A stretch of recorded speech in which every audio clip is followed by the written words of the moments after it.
এই দেখো আমি চা বানাইতাছি। আর চা হইছে বাঙালির একটা ইমোশন বলতে পারো।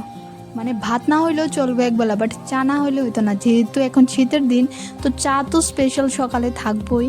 তো এখানে আমি চা বানাই নিতাছি। আসলে চা ছাড়া মানে আমরা চলেই না, লাগে দিনটাই ভালোভাবে শুরু হয় না। তো এখানে দেখো বাইরের দৃশ্যটা একটু দেখাই নিলাম, জানালার ওই সাইডে। তো এখানে চা বানাইতেছিলাম, তারপরে এখানে আনছিল হচ্ছে পরোটা আর ঘুগনি। এই দেখো, আর এটা হচ্ছে রুহি। রুই পরোটার ঘুগনি মোটামুটি ভালোই পাই, বেশি না, 2-3 টুকরা খাইছি, এরপরে খাওয়া শেষ মেয়েটার। তো এখানে খাইতেছে, আমার কইতাছে আর কি, মা দেখো আমি খাই, আমার ভিডিও করো, হ্যালো গাইস, এরকম গাইস আমি করতেছিল। তারপরে এখানে রান্না করে আয়ে দেখি যে মা এখানে ভাত বসাইছিল। আর এখানে হচ্ছে এই মাছগুলো আজকে রান্না হইব। এখানে হচ্ছে মূলার শাক। এই দেখো একদম কচি, মানে গ্রামের মধ্যে এটা একটা স্পেশালিটি যে যে কোনো জিনিস একদম তরতাজা পাওয়া যায়, মানে জমি খেতে থেকে উঠে নিয়ে সেটাই মানুষ বিক্রি করতে নিয়ে আয়ে। তো এখানে ছিল মূলার শাক আর হচ্ছে ডাটা পাতার শাক আর কি। তো এখানে মা মাছও ধুয়ে নিয়ে এসে, তো আমি ভাবতেছিলাম যে মাছগুলি রে ভাজ্যা নিমু। তো এখানে হলুদ দিয়ে দিলাম। আর এটা হচ্ছিল কার্পু আর কি, অনেকে কার্প বলে। তারপরে আর এই মাছগুলি রান্না হবে হচ্ছে লাউ দিয়ে। তো এখানে মা লাউ কাটতেছিল, লাউটা একদমই কচি। এটার অর্ধেকটা রান্না করছিল কালকে, তো বাকিটা আজকে রান্না করতেছিল। আর লাউ কিন্তু মোটামুটি কুমড়োর মতো নেই লাউ। তারপরে লাউয়ের ডাটা পাতা, লাউয়ের ছিলকা যে কয় চামড়ারি, ওইগুলিও কিছুই ফালানো যায় না, শুধু লাউয়ের বিচিডি খাওয়া হয় না। আর কুমড়োর মধ্যে তো কুমড়োর বিচিডিও ফালানো হয় না, কুমড়োর বিচি পর্যন্ত খাওয়া হয়, লাউ শুধু বিচিডি বাদ যায়। তো এখানে আমি মাছে তো হলুদ দিয়ে দিলাম দেখলা। আর এখানে কড়াইও বয়ে দিছি, মাটির উনুনে রান্না করি। তো এখানে আমি এখানে লবণ দিয়ে দিতাছি মাছে, লবণ আর হলুদ মাইখা সেরা বসামো। গ্রামের মধ্যে এই শীতের দিনে চুলোর ধারে রান্না করতে এত ভাল লাগে, মানে এত ঠান্ডা অনুভবই হয় না। তো দেখো আমার এখানে হলুদ আর লবণ মাখাও কমপ্লিট। তো এখানে আমি একে মাছটিও ভাজা নেব। আর ওইদিকে মার লাউ আর আলু কাটাও হয়ে গেছে গা। আর এখানে শাকটিরে বাচ্চা লিয়ে লাইতেছিল। দেখো এখানে ডাটা পাতার শাকটি আলাদা করতেছিল, আর ডাটারি আলাদা রান্না করতে কাটতে লাইতেছিল আর কি ভেদ করি। ডাটারি দিয়ে সেটা শুটকি রান্না করব। আর এখানে হচ্ছে ভাতও হয়ে গেছে গা। আর এখানে আমি একে একে মাছগুলিরও ভাজা নিতেছি।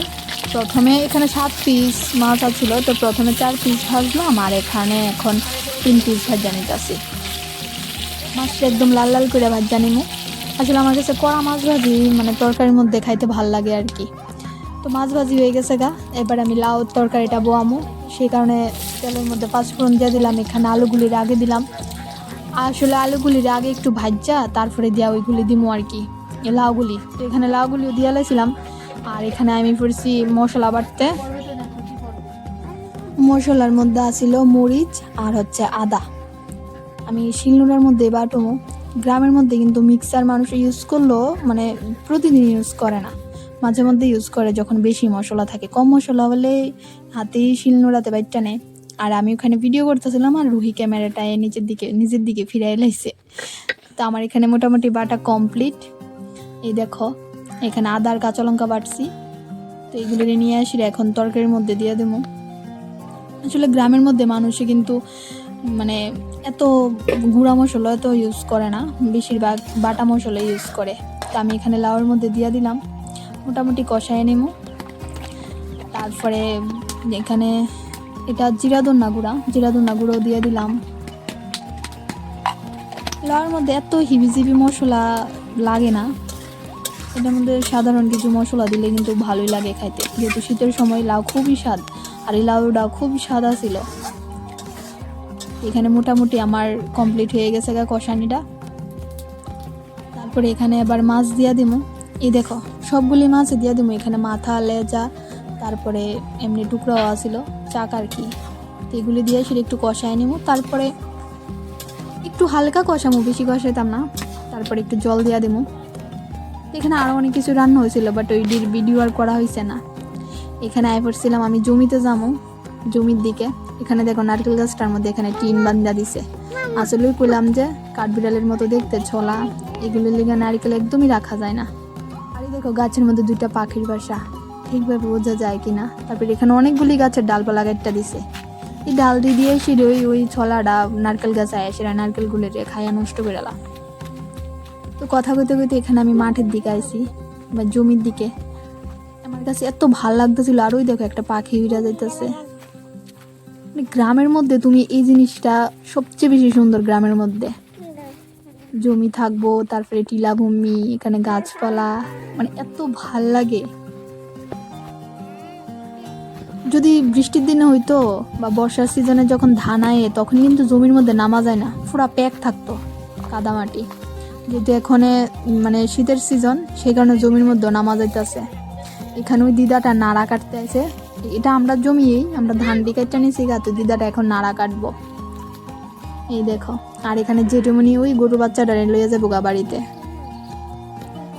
চারিদিকটা দেখতে এত ভাল লাগতেছিল, ধান ক্ষেতটি স্পেশালি। তার বাড়িতে আসার সময় দেখো কুশার গাছটা, আখ গাছ যেটারে কয় আর কি, এটারে লাগাইছিলাম। ওই দেখো গোড়াটা সহ পড়ে গেছে গা, ফুলিয়ে খায়া লাইছে না কিতা। তো এখানে দিদা নাড়া নিয়ে বাড়িতে যাইতেছে। তো দিদার আমিও তো অনেকটি গল্প করছিলাম। দিদার সাথে গল্প করার পরে এই দেখো আমি ঘরের পেছন দিকে আইছি। এখানে পেছন দরজা দিয়ে সেরা চকলেট, তারপর অনেক কিছু বিস্কিটের প্যাকেট ট্যাকেট অনেক কিছু ফালাই নেই। ওই এগুলি পড়তে পড়তে দেখো বৃষ্টি হইলে এগুলি মাটির মধ্যে চাপটা জায়গা আর কি, আর উঠতে চায় না। এদিকে অনেক ইয়ে করে সেরা ঝাড়ু দিয়ে দিয়ে সাইডে নিতেছি। পরিষ্কার না করলে হয় না, এখন যদি না করি পরে আর হইতো না, বৃষ্টির দিন আয় পড়লে আর পরিষ্কার করা যায় না, কিন্তু জলে মাটি লাগে আটকায় থাকে। তারপরে এখানে মোটামুটি জমাইলাম। তো এখানে আছে আগুন দিতে। এক জায়গার মধ্যে মানে মেসের কাঠিটা ধরানোর লগে লগে কিন্তু আগুনটা ধরে গেছে গা, আর অন্য সময় হইলে ধরাইতে ধরাইতে ধরতো না এরকম, যে মানে বৃষ্টির সময়ের কথা কই আর কি। এখানে একটা কাগজের টুকরা আসলো, ওইটা দিয়ে বাকি জায়গায় ধরাই দিলাম। আর এই দেখো রুহি এই তেসরাটির দিকে কত কিছু খেলনার জিনিস যে ফালাইছে, আর এই পারফিউমের বোতলটা যেভাবে ব্রাস্ট মারছে, একটু লেগে গায়ে পড়ছে না, মানে একটু বিপদের দিকে মনে করো বাচ্চা গেলাম গা। আর এই দেখো কত আবর্জনা। এখানে বিকালবেলা রেডি হয়ে যাইতেছিলাম গা, একটা অনুষ্ঠানে জামুক হয়ে সেরা। এই দেখো মোটামুটি রাত হয়ে গেছে গা, তো আমরা যাই। অনুষ্ঠানে কিরকম লাগতেছে কমেন্টে জানাইও। সবাই ভালো থেকো, সুস্থ থেকো, আর ভালো লাগলে সাবস্ক্রাইব করে